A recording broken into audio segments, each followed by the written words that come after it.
Okay, we do have a primary election tonight for both the Republicans and the Democrats. I want to start with the Republican side. Wisconsin is where voters will, some already voting, and most will vote in the hours to come. First, let's get reset on the Republican delegate count as of this morning. According to the New York Times, Donald Trump leading the Republican race with 735 delegates. Ted Cruz in second place at 461. Marco Rubio with an asterisk there. You will know that he is, of course, not in the race currently, but still with 171 delegates. And then John Kasich, 143 delegates. Needed to win 1237. So Donald Trump, some quick math, is about 7/12 of the way there. And Ted Cruz, rather, about a third of the way there. So let's now go to the next graphic, which is a list of the upcoming primaries. Of course, tonight, Wisconsin with 42 delegates at stake. Colorado in a few days with 37 delegates at stake. April 19th, we go to New York, 95 delegates at stake. And then a big day on the Republican side, April 26th, Connecticut, Delaware, Maryland. What is OA? I'm not sure what OA is. Do you remember what that one is, Lewis? That seems to be some kind of a typo. Yes, seems to be. Well, it might be California. It's Pennsylvania. Oh, instead of Pennsylvania. P, of course, O next to P on the keyboard.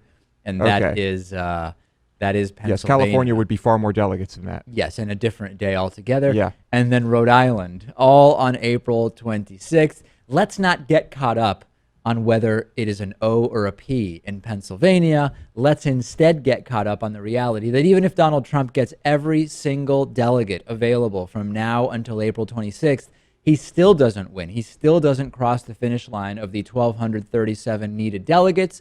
So let's take it one state at a time. What does Wisconsin look like tonight? Ted Cruz ranging from 32 to 43% support, depending on which poll we look at.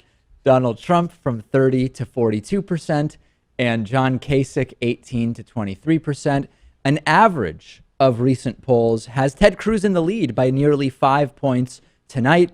John Kasich, he has 20% on average. So John Kasich could pull some delegates, maybe, depending on if he wins some congressional districts. His campaign says he is ahead in some individual congressional districts. So that's how things are looking tonight. What's the summary of this whole thing? Well, the nomination is looking far less likely than at any point in recent months for Donald Trump, but of course it is still not out of reach.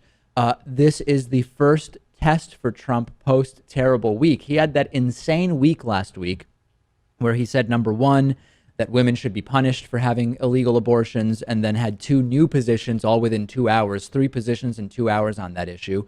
His campaign manager, Corey Lewandowski, arrested and charged with misdemeanor assault, and just not really a good week for Donald Trump. This will be the first test for Trump electorally after that point. And then the other important aspect of this is that Ted Cruz and Donald Trump both want John Kasich out. They both seem to think that with Kasich out, their path to the nomination is more direct and more quick. And there is no indication at all, Lewis, that Kasich is going anywhere. Yeah, it's good for the possibility of a contested convention, and so fine. We can root for Kasich a little bit, I suppose. No question about it. And of course, Wisconsin, the biggest cheese producing state in the country. Big cheese maybe coming out big tonight. The nuttier cheese manufacturers tend to go for Republicans, although not surprisingly, the softer European-style cheeses may be voting on the Democratic side tonight. And Trump in Wisconsin is actually running on make American cheese actual cheese again, because as you know, Lewis, American cheese, really just cheese product, and there's a really big debate there that is polarizing in the Wisconsin primary. I wish this was something that would come up during rallies, right, and debates even. Yeah, I would love to hear Bernie Sanders and Hillary Clinton debate, the merits of a double cream versus a triple cream brie, and a lot of high-level diplomatic discussions revolve around those types of issues, and it's been totally absent even from the Wisconsin town halls, which has been shocking to me.